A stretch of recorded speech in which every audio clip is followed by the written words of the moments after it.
Okay, welcome, Cari. Thanks for So having glad, me. yeah, so glad that you're here. The ESPN I studios. know, it's Yes, exciting. this is fun. This is cool for all of us. Before we get started, Yeah. what's one tip you'd give someone with your experience in interviewing and talking with people? The only tip that I've ever received that really made sense and really registered was from a guy named Ian Eagle. He's arguably one of the best sports announcers Uh huh. in the business. He calls football, basketball, tennis.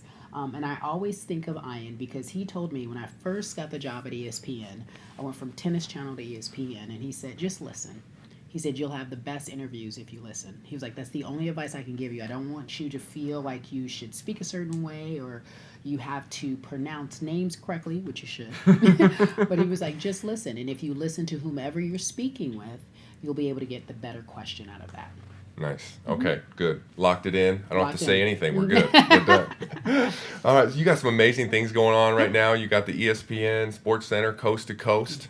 You got the new hit show with The Rock, Yeah, that's exciting. Titan. That's that's Yeah. awesome. Yeah, Titan Games. Uh, I'm excited. you're working your own podcast I do. called Be Honest. Yes. And that's with ESPNW. Yeah. Right? The women. That's Yes. cool. And I know you have your nonprofit. I want to share about that real Yeah, quick because yeah. that's a really cool thing you got Yeah, going. Brown Girl's Dream. Yeah. Yes. Yeah. I have 1,000 jobs, as you just. And when you said it, I'm like, how am I doing all this? So I decided probably 2 years ago, I wanted to. I mean, we give back all the time. We give back in very different ways. I give back at church. I give back by tithing. I give back by offerings. I give back by helping people that I know. But I would consistently get the same question all the time from young women who wanted to be in sports and how could they break through and could I talk to them about it or give them some advice or what did I do? And I always would respond, but I didn't have, I felt, a blueprint to give them. I didn't have enough time to interact with them because one email response is not enough. I remember being a young woman who wanted to be in this field and wanting help, and I just couldn't find any help, any consistent help. Someone would sit and talk to me for a few minutes, but I wanted consistent, solid advice. But more importantly for me, I wanted to know about how to move in certain rooms depending on where you come from. So I grew up very, very humble beginnings, didn't have much. I was shared with you that I had a lot of jobs in college, paid my way through school with the help of financial aid.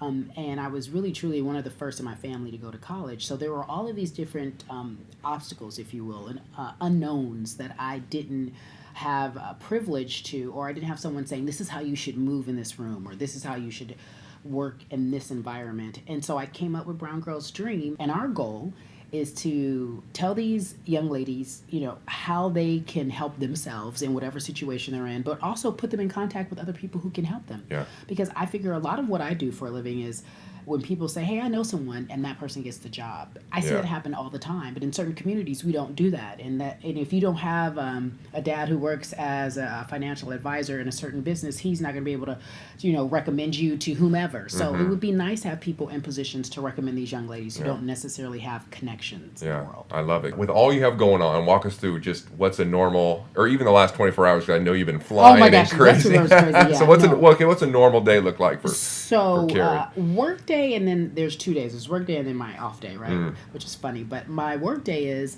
I normally get up about 4:45 because we have a conference call, and I do a show called Coast to Coast. So everyone is primarily back on the East Coast. So we have a 8 a.m. conference call. So I'm on the phone at 5. We're sharing story ideas.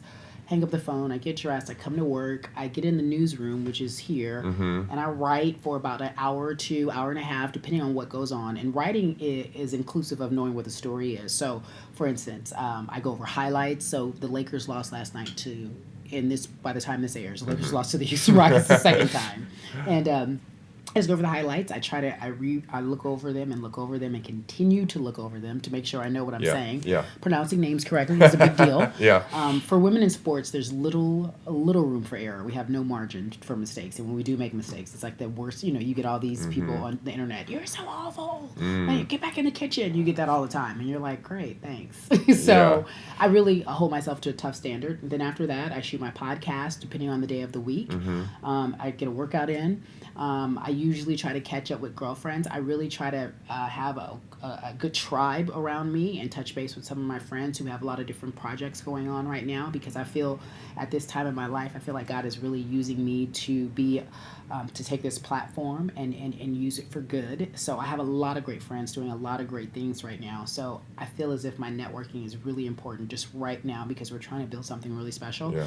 And so I take a lot of time out to do that. That's cool. Very cool. You know, I Yeah. think a lot of times, especially with the attorney sports, the mission is to, hey, you need to be intentional. Bring in your faith. So with that, with your busy schedule, your travel, what's one thing you do to try to stay grounded in your faith with all that you have going on around you? Oh, it's funny because since I started going to Shepherd Church, I haven't joined, but since I started going to Shepherd Church, there's something very interesting about what I knew. Prior to going to that church, I felt like I had been a bit off. I had lived in Connecticut, and I wasn't consistently visiting any church. I didn't have a home church, and I'd come to church here and there. And then when I moved back, I was kind of trying to find a place, and I went to the West Side location a few times, and I was like, okay, this is nice, but I never really felt committed as if I wanted to. And then one day I had realized that I was so busy that I wasn't, just as you mentioned my schedule, I was so busy that I was really stressed more than I even knew that I was.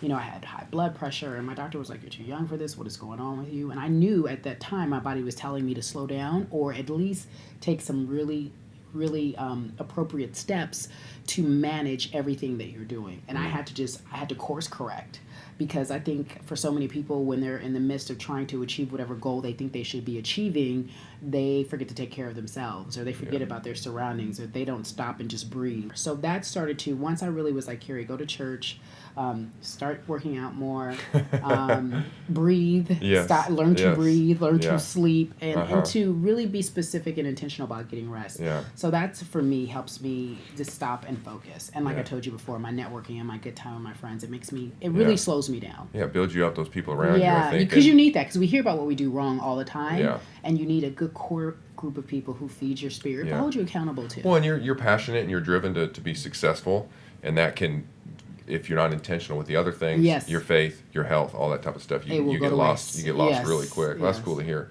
So after we met, you know, I had seen you on ESPN before, being a sports guy and stuff, and you know, after that, I was like, dang, she's everywhere. You're everywhere. So But see, people, like, if you meet them, then it's almost like seeing like a blue car. You think you want to buy a blue car? You're like, I see blue cars everywhere. But I really, you know, and looking at your life and your you know, your work and stuff, you really are. It really seems to be expanding and growing the things that you're doing. Do you find yourself getting recognized more often? Oh my God, yeah, it's weird because I think, okay, growing up here in California, or in LA even more specifically, when I think of stars, I think of Brad Pitt and Angelina Jolie. Those people are famous to me. I think what we do, people who are sportscasters and journalists, I don't consider that unless you're, you know, Oprah, you know, or something like that. So I do more and more. It was weird. I flew in last night, as you know, I was traveling. I flew in last night, and TMZ rolled up on me to ask me about the game, and I'm like, excuse me? This lady? I was like, I don't know what you want me to say. So it's weird. I think it's weird because I'm very, like, I'm aware of what I do, but I don't think that it's a famous thing. Yeah. So as your influence and platform is expanding, what's the coolest part of where you're at now? Like, when you wake up and, like, if just something happens, you're just like, this is cool now. Oh, that's so good. You know what? Honestly, now, probably 3 years ago, it would be that I got to be my childhood hero, which was Magic Johnson, and I had a rapport with him. They always say don't meet your heroes because they'll disappoint you, and he was 100%. I'm a diehard Laker fan. Okay. Like, diehard, and he was amazing and great, and I had a relationship, or have a relationship with them, as well as Jeannie, and Jeannie, who owns the Lakers. And to me, like, that's hecka cool, because that really is the reason why I'm in sports. Like, as a kid, I fell in love with the Lakers, and it was like a rite of passage in my family to be a Laker fan. Otherwise, you might be kicked out. You know, I might have been living with some other people at this moment if I didn't like the Lakers. That was cool for me then. But now, I think the coolest part of my job is that I can actually pick up the phone, and if I want to, with my foundation, if I want to get help for these young ladies, I can get it. That's awesome. The coolest part of my job. Like, I don't believe what I do for a living is about being recognized, or yes, that's all great, and the success and the financial security, that's all wonderful. But at the end of the day, I just really came to understand my purpose was to help other women. That's the question of the coolest part. What's the hardest part of being kind of in the spotlight? Deciding what part of myself to share personally. I'm very, very private. I don't talk about my personal life, and when I do, I have to feel safe, and so I think I do that to protect myself. But I'm coming out of that a little bit, learning to trust people. Like it's hard to trust people. I have so many trust issues. So because you don't know what people's intentions are. If you're friendly, you're friendly, and if it comes back to haunt you, you're like, oh, I shouldn't be friendly. Yeah. I shouldn't be nice. I shouldn't let that person in. I shouldn't do that person a favor. You know, and I shouldn't think that way. But for me, I think I struggle with that the most. So my next question was like, kind of, what do you fight being in the spotlight? I know it can be difficult, you know, to talking with professional athletes and that. And so that is that one of one of those things you fight with to own your faith. I mean, because in that world, it seems it's not a path that kind of is leading towards God or honoring God. Sure. Yeah. So how do you fight against that? I do think I think lately people are more comfortable talking about the fact that if they're saved, if they love Jesus, if they don't, there probably are those who just choose not to discuss it. I think for me, as a woman in this business, I'm consistently fighting the reputation of how I am so successful, or why I am at this point, or working to do what I want. I think women find themselves constantly proving themselves. And I don't hide behind anything. Like I am myself. I'm 100% authentic on air, and that makes people uncomfortable at times. Whether it be me joking, the way I dress, how I talk, whatever it is, it's truly who I am. And at the same time, you know, I love the Lord, and I'll tell anybody I'm dedicated, and they know that. And so I think you have to fight people's assumptions of who you are, and I'm sensitive, so that bothers me at my core. If it's a certain, you know, character issue, if they attack my character, I get really bothered by that, and I shouldn't, but because that's what people do. It's the world we live in today. Yeah, especially being in that place of of limelight and all that stuff. So so the Cari champion we see today. Yeah. Okay, we know that a little bit. Tell me about Cari as a kid. Oh my God, Cari as a kid was always curious, always asking way too many questions. My mom would be like, no more questions. So it's easy that I'm doing that right now. I wanted to play sports really badly, but I never felt as if I was coordinated enough. I loved basketball. I went to school in Pasadena, and it was funny story. I ran track, and the last day of a big track meet, I fell, and I have this big bruise. I was doing short hurdles, and I fell. I have this bruise still on my body. Minimal to see it. And I remember thinking to myself, I was like, I'm never going to be, not never, but I just knew that I wanted to be excellent at everything I did. And I was well aware of my skill set, and it wasn't a passion of mine. So I was like, that sucks. I'm not going to be able to hang out with the cool kids, because when I was growing up, and, you know, in junior high school and high school, the cool kids played sports. And that was just one thing that I wanted to do.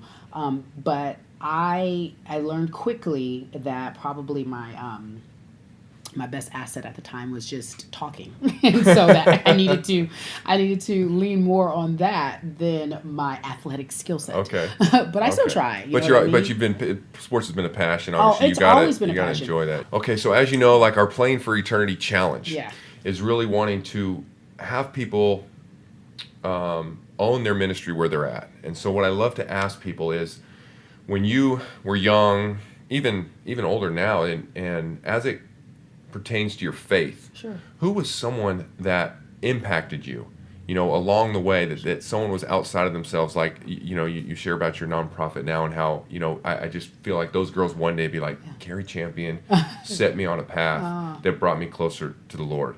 And so I just would love to hear about who that person is in your life. It was my great-grandmother. She was around for, my grandmother, we lived forever. She passed away about 3 years ago. She was 100 years old. But her faith was so consistent. And as a kid, I remember that her son, my uncle, had a church, and he said, can you read every Sunday the church bulletin? Can you just stand up in front of the congregation and read the church bulletin? And I was like, I don't want to do that. I'm 7. No, I don't even know. These words are too big. My grandmother said to me, Cari, you should read the church bulletin. And I was really nervous. I didn't want to read the church bulletin. I was really nervous because I was 7. Yeah. And so I would have to get up in front of a bunch of adults, and, you know, and it was just a tough ask. But I remember she was saying it would make the Lord happy. She was like, let's just do it. She was very encouraging. And every Sunday I would get up and read this church bulletin, and I could not pronounce the words, but she would stand right in the front so I could see her. She'd sit in the front row, actually, of the church so I could see her. And whenever she knew I didn't know a word, I would just look at her and she would pronounce a word out loud for me. So it could be because, I'm making up something, because, and then I continue because she told me what it was. Or it could be forthright, and I'd look at her and she'd go, forthright, and then I'd read forthright and continue on. And it would happen all the time, and I was so uncomfortable. But she just pushed through with me, and she had such a wonderful spirit. And for me, it just explained what type of woman she was. As she was faithful, she was dedicated, she cared about her family above all. She was just a really special woman, and I remember her influence on my life in terms of giving me the courage to stand up and speak out in whatever capacity that I wanted to, even if I wasn't doing it that well, in my opinion, at the time. That's cool. Yeah. That's cool. That's really cool. So how is sports or sports broadcasting played a role kind of in your faith? You hit on that a little bit, but just kind of how those have those two connected, collided? You know, I think they often collide because I think a lot of times in the nature of what I do, it is win at all cost. Winning is the only thing. The nature of what we report on is win, win, win. So much to the point that, and we've seen this with different stories, where we sacrifice our integrity to win. We as in society, or we as in a team, or we as in a player, and we overlook some of the basic, essential moral tendencies that everyone should have. I remember the Ray Rice case. There were the video of Ray Rice, who was a former Ravens running back, where he hit his wife, and it was on camera. And the NFL, initially gave him a suspension, and then they reversed course, and then they were like, okay, you can't play. We see a lot of that happen today. I think that it was unfortunate that there's a question around what's right and what's wrong morally.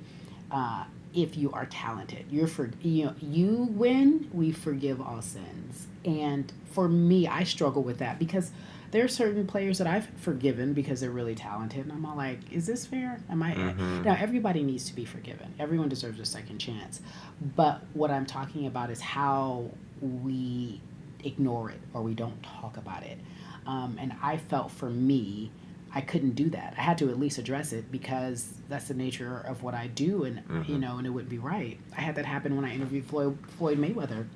I think a lot of people ignored his history of domestic violence for years because he was so talented. But again, winning at all costs. Like I feel like no one morally cares about what else you do outside the ring, and to me, you do need to be held accountable. That doesn't mean you don't get another opportunity, but you do need to be held accountable because does that mean, because do we do the same for doctors? Do we do the same for attorneys? No, right? Your average Joe couldn't behave a certain way, and we just not talk about it or hold that person accountable. I think that's one of those things with sports culture, right? It has taken over, and I think it's hard to let God shine in that area because of that example. I agree. So man, keep shining. Yeah, it's hard, but that's I mean that's when the two really truly intersect. And I'm not saying I'm morally better than anybody, but I do want someone to know that you aren't above the law, if you will. Yeah. There are people who are watching you, and you are an example. Like, you are an example. People love Floyd. They love him for the type of fighter he is because in the self-made man he's become. But that doesn't mean that you can just be any way and behave any way. At the end of the day, you're going to have to answer. Exactly. Yeah. And I think we focus on the championship when we should be focusing on eternity. I know. We get caught in this. I do too. What only we see. And it's part of and that's why staying grounded, and again having people around you and having someone that loves the Lord to own that. And again, like the word mentioned earlier, I think it's so important is intentionality. Is there something you do that's intentional where you try to own your faith and kind of have that ministry platform? Because you do. I know we talk about your nonprofit, but is there something like, hey, this is something that I do, that a trick that I learned that really helps me? When I interview them? Well, interview or just having interactions, like you're meeting people all the time. I know sometimes at a work setting, but hey, you have this platform. When you go in the office or you're going in to meet somebody, what's the mindset? The mindset for me is to always be myself. I try to, in whatever way I can, whatever way I'm comfortable, show a little vulnerability in whatever way I can do that, depending on who I'm meeting with, because I want them to know that, I'm aware that a lot of times when you interview these athletes, they're really sensitive. And the reason why they're so sensitive is because they're always being attacked, and people are always saying they're this, that, and the other. And I also know it sometimes appears as ego. So I try to go in knowing that if I can disarm them and be myself and be my authentic self, who the Lord made me be, the person that I am, that usually helps me when I'm interviewing them. I would like to leave a lasting impression. I would like them to walk away feeling like I trust her. I trust what she will do with this story. I trust what information I give her. I trust that she's able to connect, because connection is so important in this day and age where we're just so stuck in our phones. And I feel like this is how you feel when you walk into church and you feel that spiritual connection. I try to have some type of connection with you in order for you to know that I feel you, I see you, I understand you. That's good. It's not just a transaction. Right, and exactly. I think that's, I think that's where we end up, Okay, so I want to do something fun here, some rapid fire questions. Get to know the true champion. Okay? And how awesome is your last name? How perfect is that? What's so funny? I started off in local news. I wasn't even going to be in sports. And I started off in local news, and I knew sports was always a passion. And when I started off in local news, I remember people thinking, that's not a real last name. I'm like, it is. I couldn't make it up. And then when I got to sports, it was only perfect. It's too good. It was, all right. But they were like, Cari, that's not your name. I'm like, it is. Like the Ball brothers, right? Like, how perfect is that? I know. I didn't even think about that. Yeah. But I just believed it was their last name. Yeah. All right. Okay, here we go. So I got 10 questions, all right? LA or Connecticut? LA. Okay. Would you rather interview someone or be interviewed? Rather interview. Okay. All day. All right. Yeah. So putting you on the hot seat here. Yes. All right. Now I know the answer to this question, but Lakers or Clippers? Oh, Lakers. All right, good. I just want everybody to know. I bleed in purple and gold. I love it. You cut me purple and gold. I love it. Okay. First Take or Sports Center? Whoa. That's tough. You know why? Because First Take was such an amazing platform in terms of getting me to my next level. And there were times where you could have these really deep, intimate conversations about race, about life. And Sports Center is an entirely different skill set. So if I could merge the two, I would. That was so good at avoiding that question. I know, because you got people everywhere. Yeah, okay, we're going to let you slide. Okay, we're not going to let you slide on this one, though. Okay, so who you got in one-on-one? Now that LeBron's a Laker. Oh. LeBron or Kobe? Oh, in their prime. Kobe all day. Okay. All day. All right. All day. All day. And again, that's another thing. It's like I forgive Kobe for everything. I'm like, Kobe, you're perfect. All day. Work with me, Lord. Yeah. Okay, stay above the fray. Okay. Favorite sport to play? Is it favorite to play or what I can play? Because those are two different things. What can I play? Yeah.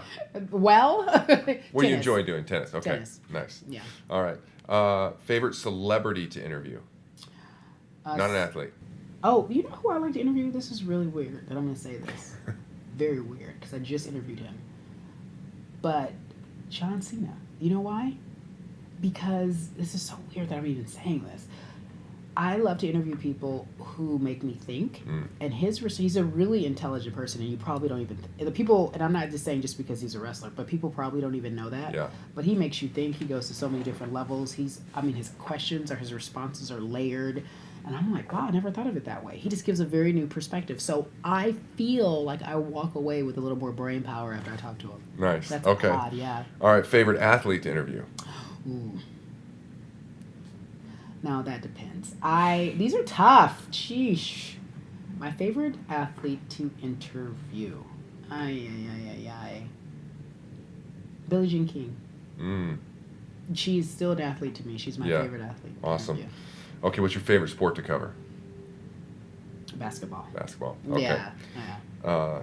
More of that purple and gold. Yes, I mean, I'm just, I can't help Okay, it. last one. Yeah. And your favorite interview you've ever done? My favorite interview that I've ever done. I interviewed Andre Agassi when I worked for the Tennis Channel, and his book Open came out. And it's when he was arguably the most open he had ever been about his career. And he took the veil off of the issues in tennis and who people thought he was. And it was by far the best interview because I went in nervous and I was told to only ask these questions. And then he said, "Can you put the paper away?" He's like, "Ask me what you really want to ask me." And it was my first time working for this company, and I did. And it was arguably the best interview I've ever done in my life. Very cool. I had Agassi posters in my room as a kid. Yeah, he was great. He was really he had great. all that. He had swagger before swagger. Yeah, exactly. Yeah, and that's good. That's funny. You're right. Yeah.